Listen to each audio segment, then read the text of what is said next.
Les événements de mars-avril dernier, la toile de fond de ce long métrage. Dès lors, qui mieux que Michael Mancé, l'un des leaders de cette mobilisation, pour documenter et accompagner l'écriture du scénario.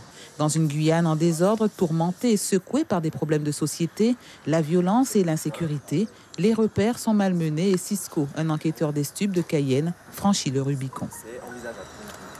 C'est en fait un flic corrompu qui se fait piéger malgré lui par la situation et par deux jeunes Guyanais qui devaient mener à bien une mission. En fait, ce sont deux jeunes mules qui ont décidé de s'en aller parce qu'ils allaient eux-mêmes être pris dans une intrigue. Voilà.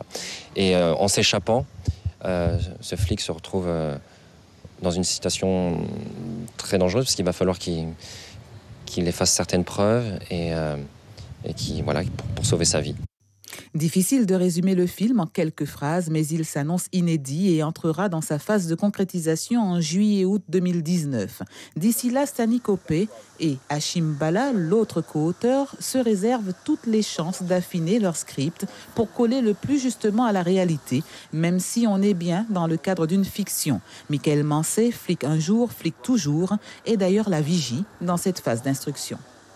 Le personnage principal que je jouerai, qui est un flic, on ne sait pas au début que c'est un flic corrompu, et puis même c'est pas quelque chose qu'il a vraiment choisi. Il s'est retrouvé dans une situation où, voilà,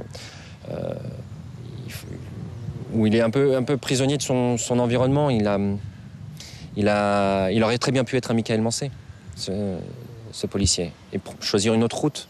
Un film comme celui-ci, c'est sa création.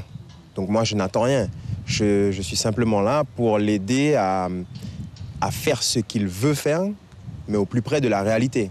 Je ne peux pas lui demander « Ouais, mais dans ton film, ce serait bien que tu fasses ça ou ça ». Non, je réponds simplement à ces questions pour que ce qu'il aura envie de faire soit le plus proche de la réalité. Voilà. Sur fond de ghetto, Cisco nous amènera de Cayenne à Marseille en passant par Paris, à travers une Guyane, terre de contrastes et de contradictions.